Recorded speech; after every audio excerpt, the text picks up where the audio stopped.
بسم اللہ الرحمن الرحیم۔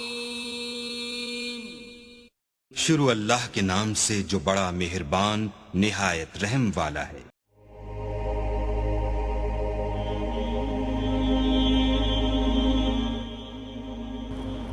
قال ان تلد الامۃ ربتها، جب تم دیکھو گے کہ لونڈی اپنی مالکہ کو جنے گی، اس کا مفہوم کیا ہے؟ اکثر کے نزدیک یہی ہے کہ اتنی سرکش ہو جائے گی اولاد کہ بیٹیاں جو عام طور پر زیادہ جو ہے وہ اپنے والدین کا ادب کرنے والی اور زیادہ جو ہے اپنی بات کو، اپنی آواز کو پست رکھنے والی، ان کا حال یہ ہو جائے گا کہ گویا کہ اپنی ماؤں کی مالکہ ہیں، مائیں ان سے ڈریں گی کہ ان کی کسی غلط بات میں نے ٹوک دیا تو پتہ نہیں پلٹ کر یہ کیا کہہ دے، زیادہ زبان خاموش رکھیں، زبان بند رکھیں۔ ان تلد الامۃ ربتها، کہ لونڈی اپنی مالکہ کو جنے۔ وَأَن تَرَى الْحُفَاةَ الْعُرَاةَ الْعَالَةَ رِعَاءَ الشَّاءِ يَتَطَاوَلُونَ فِي الْبُنْيَانِ، اور یہ کہ تم دیکھو کہ بھوکے، ننگے اور چرواہے، بکریوں کے چرانے والے، ننگے بدن ننگے پیر، وہ اونچی اونچی عمارتیں بنائیں، اس میں مقابلہ کریں۔ اب یہ صورتحال وہ ہے، نوٹ کر لیجئے کہ یہ دوسری جو ہے کیفیت، یہ آج عالم عرب میں 100% نظر آ رہی ہے۔ اس لیے کہ حضور سے پوچھا بھی گیا تھا، یہ حضرت ابن عباس رضی اللہ تعالی عنہما کی روایت میں اضافہ ہے۔ حضرت جبرائیل نے 5واں سوال کیا، یا رسول اللہ ہے وَمَنْ أَصْحَابُ الشَّاءِ الْحُفَاةُ الْجِعَاءُ الْعَالَةُ، یہ کون ہیں جو بھوکے ننگے پاؤں اور بکریوں کے چرواہے؟ فرمایا العرب، وہ عرب ہوں گے۔ اور یہ منظر آج ہمارے سامنے ہے۔ دبئی کہاں سے کہاں پہنچا ہوا ہے۔ 100 سال پہلے ان کے پاس کھانے کو کچھ نہیں تھا، پہننے کو کپڑے نہیں ہوتے تھے، پاؤں میں جوتے نہیں ہوتے تھے۔ پورے عرب کا معاملہ بھی یہی تھا۔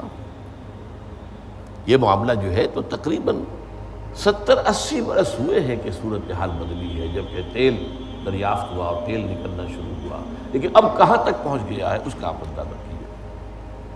صحراؤں میں گل و گلزار، آپ اگر ابوظہبی کے ایئرپورٹ سے جائیں ابوظہبی شہر، تو درمیان میں آپ کو پورا ایسا نقشہ نظر آئے گا جس سے کہ یہ تو چمنزار ہے، اس لیے کہ سڑک کے دونوں طرف اونچے اونچے پشتے بنا دیے ہیں تاکہ اس سے آگے نگاہ نہ جائے، اس سے آگے نگاہ جائے گی تو صحرا نظر آئے گا، چٹیل بنجر، زیادہ نگاہ رہے گی انہی پشتوں کے اندر، اور اس میں ہر جگہ گھری جو ہری بھری گھاس ہے اور پھول کے پودے ہیں اور نہایت خوبصورت منظر ہے۔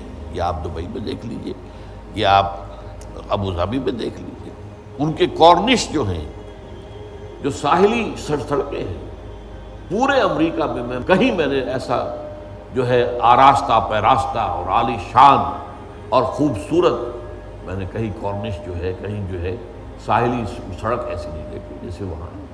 اب جدہ کے اندر بھی یہی حال ہے۔ ریاض کا کیا حال ہے، جدہ کے اس کس حال میں ہے، اور دبئی میں سمجھتا ہوں کہ ان کے بعد جو ہے ابھرنا شروع ہوا، لیکن وہ سب سے آگے نکل گئے۔ 7 سٹار ہوٹل، یہ حال ہے اس عرب کا جس کے بارے میں فرمایا تَرَى الْحُفَاةَ الْعُرَاةَ الْعَالَةَ رِعَاءَ الشَّاءِ يَتَطَاوَلُونَ فِي الْبُنْيَانِ۔ یتطاولون یہ باب تفاعل سے آیا ہے، ایک دوسرے کا مقابلہ کرنا۔ اور یہ میں اب تو میرا داخلہ جو ہے وہ 13-14 سال سے بند ہے UAE میں، لیکن یہ کہ اس سے پہلے میں جاتا رہا ابوظہبی، دبئی، تو وہاں میں ایک بلڈنگ میں ٹھہرا ہوا تھا اور اس کے برابر بڑی اونچی عالیشان بلڈنگ اسے گرا رہے تھے، نہیں کہ نہیں۔ میں نے پوچھا یہ کیا افتاد ہے، یہ کیوں گرا رہے ہیں؟ اس میں تو کوئی، ابھی تو یہ آبادی ہوا ہے شہر، کوئی پرانی عمارت ہے تو یہ ہے نہیں۔ کہنے لگے اس کے قریب میں اس سے اونچی عمارت بن گئی ہے، لہذا اب اس عمارت کو گرا کر اور اس سے اونچی عمارت بنانی ہے۔ یہ مقابلہ جو ہے یتطاولون فی البنیان، عمارتوں کی اونچائی میں وہ ایک دوسرے کا مقابلہ کریں گے۔ یہ نقشہ میں اپنی آنکھوں سے دیکھ کر